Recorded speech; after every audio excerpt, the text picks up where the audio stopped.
Hello everybody, thank you for joining us. I'm extremely excited. I'm here with my paper recipes. Although I'm a native digital, when it comes to baking, I always like to print out my recipes. And I'm going to invite you today in a little retrospective in terms of milestone innovations in baking. And why baking?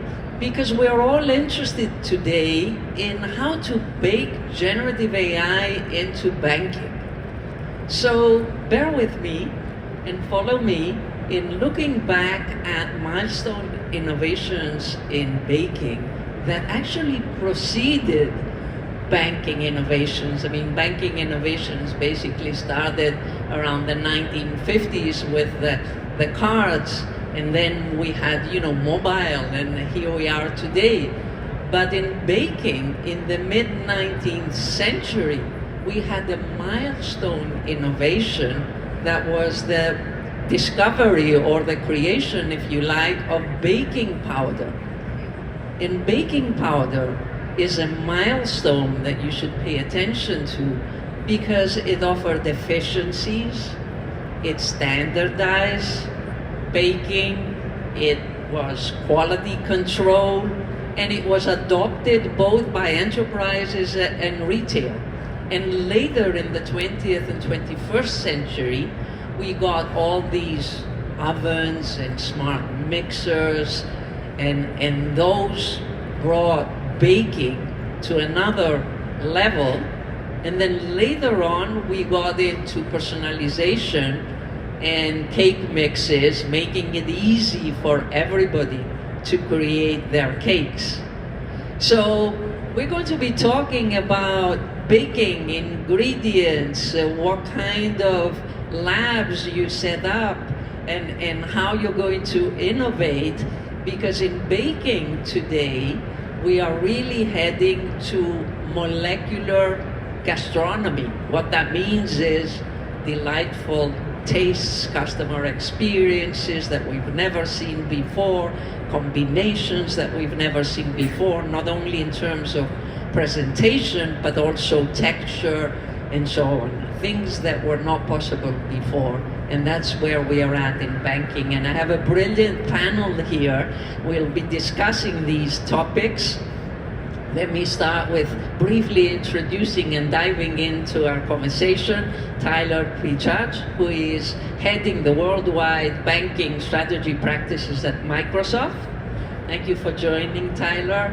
Christine Cavallo, who is the head of strategy at Citizens.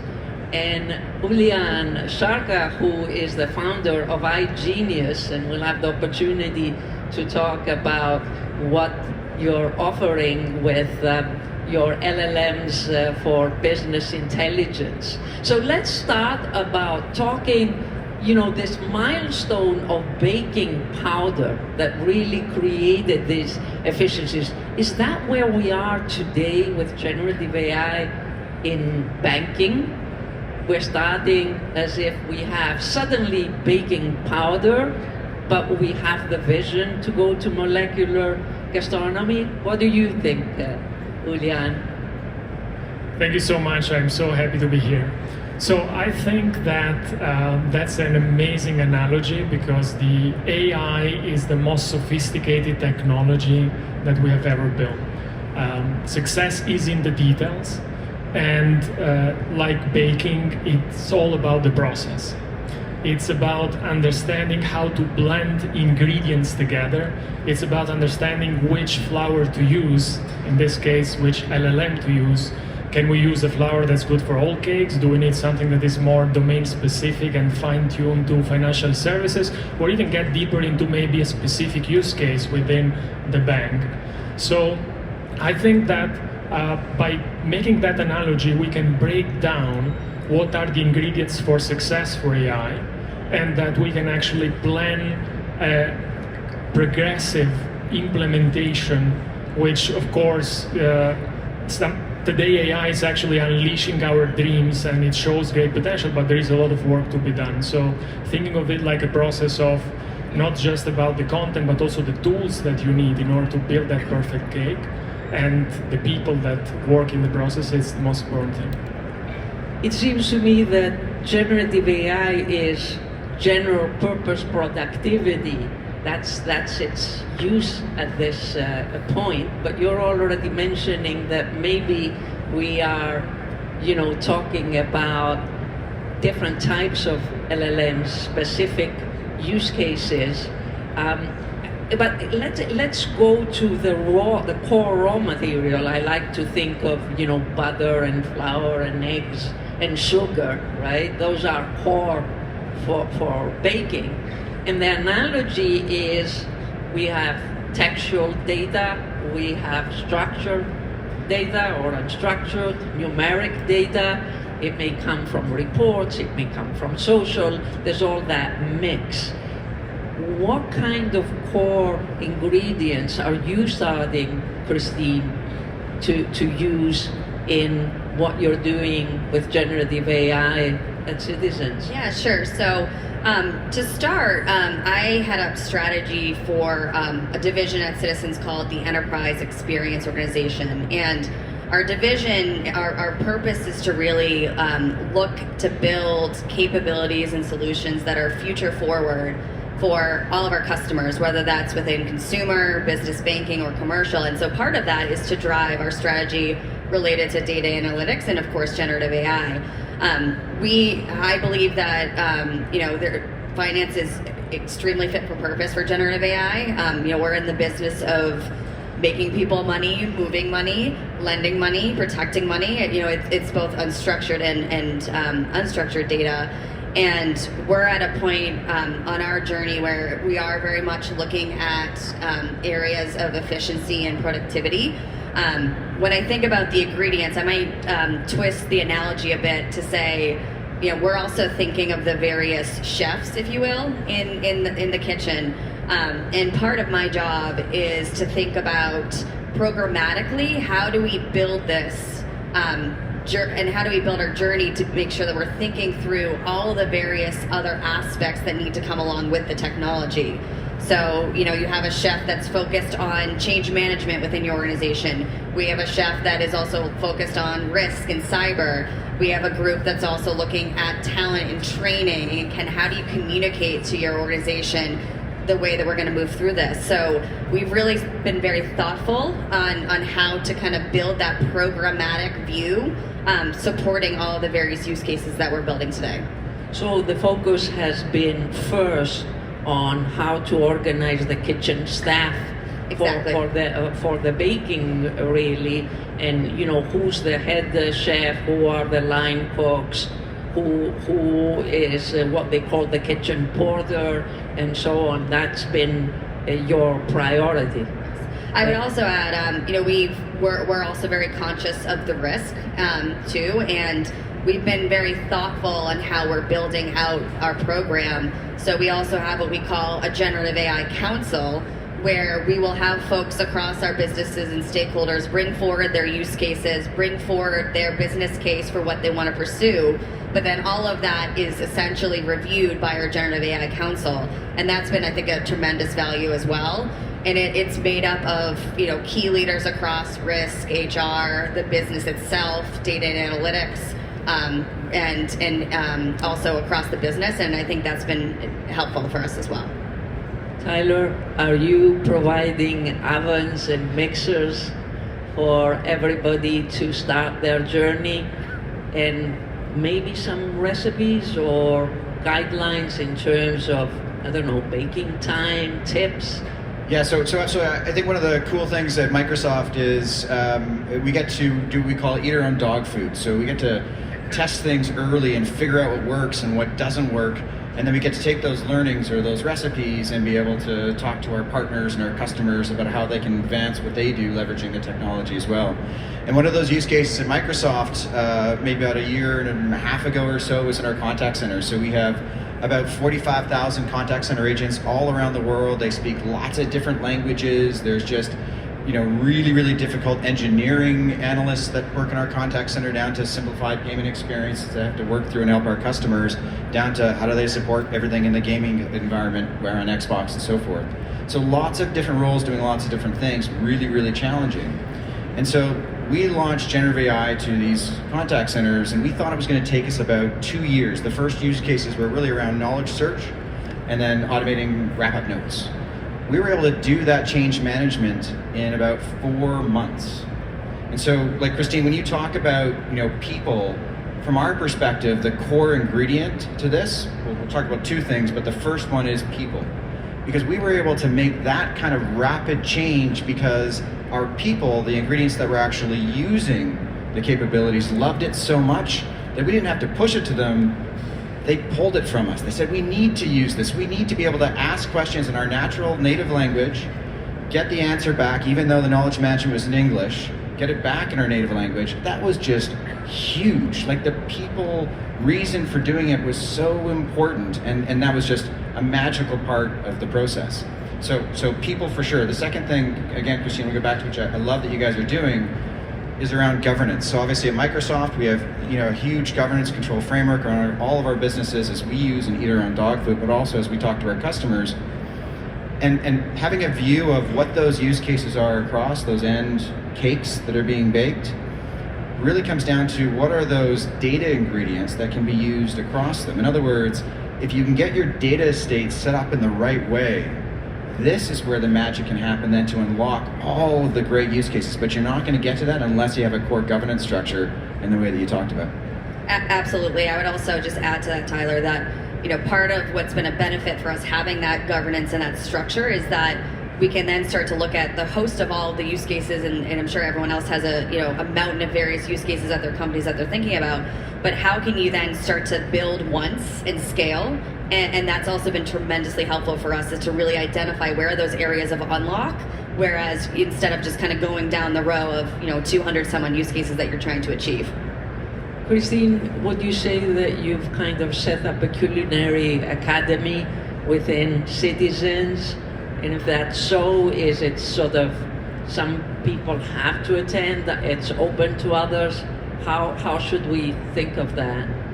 Yeah, so training and education is definitely another key core component of it. And I would recommend for everyone, as you go back to your organizations, really instilling this notion of just continuous learning and being a sponge. Obviously, we're seeing with this technology that it's changing on a daily, weekly basis. It's getting faster, it's getting smarter. So we've started to kind of build in-house our own kind of training to support our colleagues. And that's been a tremendous help as well. And also part of it too is the communication to your colleagues and making sure that they're brought along the journey with you as it continues to change. Uljan, I'll come to you and tell us a little bit about iGenius. And I always like to think that baking is more challenging than cooking. There's a lot of precision and a lot of things can go wrong, and maybe not everybody should become a baker. We need ready-made mixes, cake mixes like Betty Crocker. So are you providing these types of Betty Crocker mixes for different purposes to your clients, and is there a need for that? Tell us a little bit more about your approach. You're absolutely right. And last time I asked ChatGPT, it said that 80% of people cook food out of a survey, and just 20% of them responded that they actually bake their own cakes. And that makes sense. Of course, not everyone eats cakes always, but that's a good breakdown. So this is how we see the market. It's more a build versus buy scenario right now. So there are, of course, customers that prefer to buy ingredients and try to experiment and build their own solutions, and customers that want to accelerate the adoption of AI and use, the best kitchens from the Microsoft Cloud for financial services and maybe models provided by iGenius. We've been focusing a lot on helping customers that want actually these solutions to be plug and play, or as we say today, plug and ask. So to provide them with the comfort for accelerating integration, how do you actually fit AI in the context of your own IT? And one important factor of that is safety. So how do you actually isolate the LLMs and the AI in a way that you can train it not just with non-mission critical information, but also with information that is protected by compliance, law, and so on and so forth. And business intelligence is challenging because it's not just about providing information, it's about putting into context information and turn it into decision intelligence. So at iGenius, we blend together 3 core domains, which are data integration, the knowledge graphs, and the AI layers, which blend data science and language models. Because for some use cases in financial services, we still believe that the LLMs are not mature enough. Think anomaly detection, or think forecasting or correlation. And then we provide also the end user experience. So by actually integrating the data, providing the AI layer and the end user experience, and enabling that with a plug and ask approach to the Microsoft Cloud for Financial Services, we enable these use cases in a matter of days and weeks instead of months. Tell us a little bit more, what areas in financial services specifically are your, I don't know, what are they, layered cakes or layers that you provide, and that the clients can create their layered cake? In what areas are we talking? Is it corporate treasuries? Is it investment banking? Where are your ingredients or recipes being used? So we focus on domain-specific AI. So to put it in terms of cakes, we provide a very special Italian tiramisu, which is basically serving asset management and wealth management. And more specifically, we add high-tech capabilities to what were high-touch front lines. So typically we had the private bankers, financial advisors, the traders, to literally talk to the data they have to deal with. That might be data from customers, portfolios, assets. So imagine a private banker which wakes up in the morning and can ask our conversational AI things like, which customers I haven't met in the past 30 days? Can you order them by liquidity trends? Now show me those that might be interested in this specific product, or alert me if there are any anomalies with a specific API. And then maybe 5 minutes before meeting with them, you just ask the AI an overview of what could be the topics of discussion for that meeting. So imagine how much time you save, but most importantly, how you actually close the skills gap. And you turn these front lines in high-tech front lines that are now able not just to save time, but to amplify the potential of their expertise. I mean, in the area of financial advice, financial advisors know so much about customers that you cannot put all of that knowledge into an AI. So we think of these co-pilots as a digital worker that actually augments the front line's ability to achieve more. I find this fascinating because these areas of wealth management, they're so relationship heavy, right? They're not just transactional. So, making a dent there is very exciting.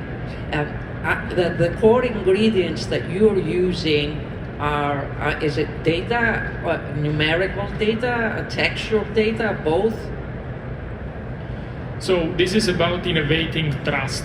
And I think, Christine, you mentioned this yesterday on another panel. There is no room for hallucination when you deal with numbers and AI in financial services. I mean, imagine one of these financial advisors 5 minutes before meeting a customer that get the wrong number from the conversational AI and that tell them that their performance was up 3% instead of 0.5%.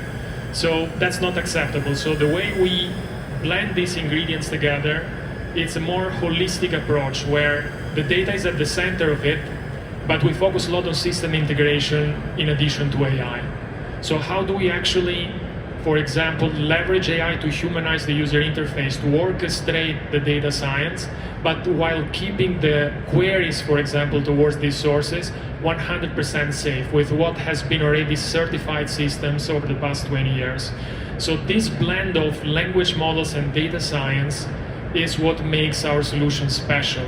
because we do not believe in LLMs as the AI application layer. Rather, we believe LLMs can be the magic ingredient to create the perfect cake.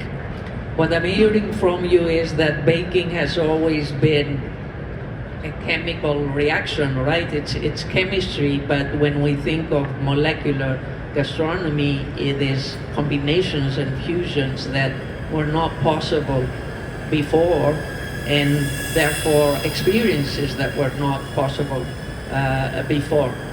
So, Tyler, to you, what are you hearing from your clients in terms of their, concerns about how to bake generative AI into banking? What are the main challenges? What are they afraid that can go wrong? Is it forgetting ingredients, like a flourless cake that suddenly, what is it? Yeah, I think there's a few things that all of our customers around the world and our partners are thinking about, which is first the pace of change and how do we keep up with that pace of change in a responsible way. And then the second piece that everyone's really trying to figure out is the data layer, to make sure that the data in is the right data so that what's coming out is the right pieces. Uljan, you mentioned a great use case that we're seeing a lot of demand around, which is that relationship manager use case. How do we support the front line with meeting preparation and during the meeting and after the meeting, all of those things? How do we make that just a better experience for the frontline employee and their customers? But just like you mentioned, if the data isn't good underneath, it can cause a ton of problems. And then they get into regulatory issues. Where's that data go? How is it stored? Christine, you and I were talking about data retention earlier as well. Just a plethora of problems all around where that data resides and how to deal with it. And so at Microsoft, we understand that, of course, just like I said earlier, we are on dog food, which means we also have to figure out what our data policies are. We had a memo that was sent to every single employee across Microsoft about 2 or 3 months ago, which said we are a security-first customer and a security-first company. And so anytime there is a judgment call between should you do something because your partners, your customers don't like it versus security wins every single time. And that comes across then to say, hey, in our consumer Copilot we just launched, what does security mean around that? Who owns that data?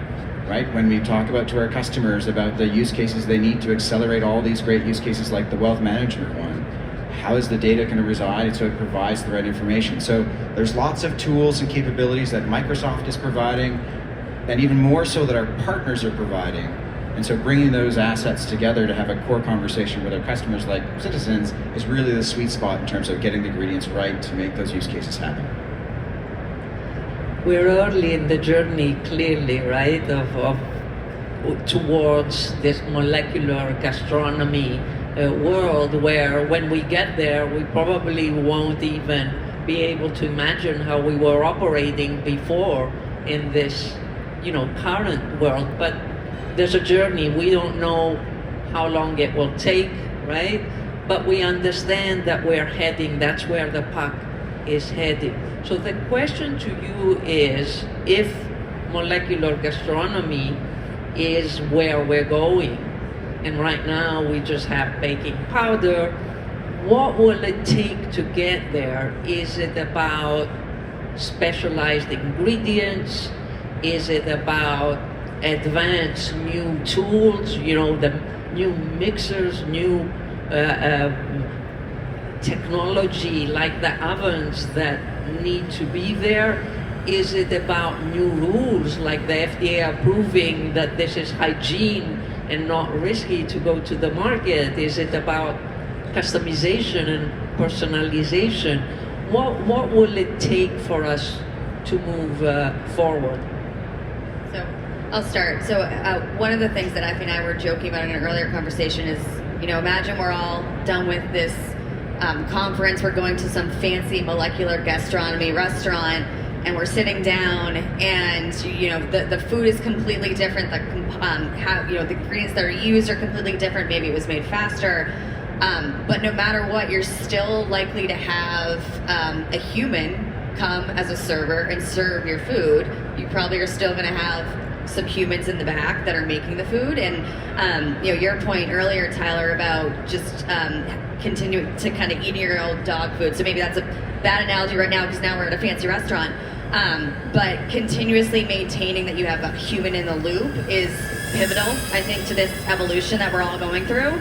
And also, I think because you have to have the human in the loop, some of this is going to take time. It's us all changing our cultural habits on a day-to-day basis, and that's going to take a bit.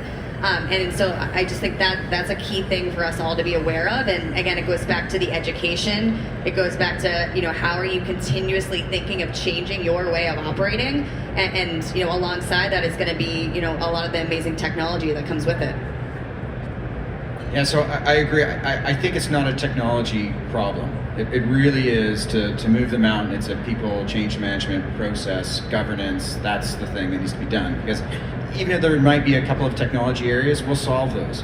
We were joking earlier, we're going to solve those probably the next 12 to 18, no. The next 3 to 4 months is the time. It's happening so fast. I think it'll come. And I think it's also an interesting debate about, on the people side, there's going to be a big push to say re-examining what those people actually do. So for example, with autonomous agents that are being released, going back to my contact center analogy or use case earlier, what is the role of an agent in the future going to be where they're monitoring autonomous agents and doing approvals versus actually talking to customers? And that may be a vision that's not, a year away, but it might be a vision that's 2 years away, 3 years away. That's still super, super fast. Again, not a technology problem, but a people process change management problem. But you're saying that in the kitchen there'll be humans, chefs, but there'll also be agent robot chefs that maybe be taking care of things that need absolute hygiene and yeah, you may have people that are doing more quality control than the actual cooking. Uljan, your opinion? Totally agree with Christine and Tyler. I think this is more of a social revolution than a technological revolution, and it might be as easy as understanding who you need to serve and what do they need, and then building backwards instead of starting from the data and building upwards. Of course, you need a great kitchen and you need great ingredients. I think the Microsoft Cloud for Financial Services is an amazing starting point, but then you really need to actually break things down into components that are highly specialized and then work a lot into interoperability. But you need to start with the customer and you need to understand what human needs. And we might get to a point where, instead of having a menu that is already preset, thanks to the speed of execution of AI and the highly customizable experiences that we can build, actually customers might express their desires and we might be able to deliver on those in real time. So adaptable recipes, I guess, that can be executed real time. I always complain about tiramisus when I go to a restaurant because sometimes they put it on the fridge, other times they just put too much sugar on it, and so on and so forth. Imagine being able to say, I want it specifically like this, and it just materializes.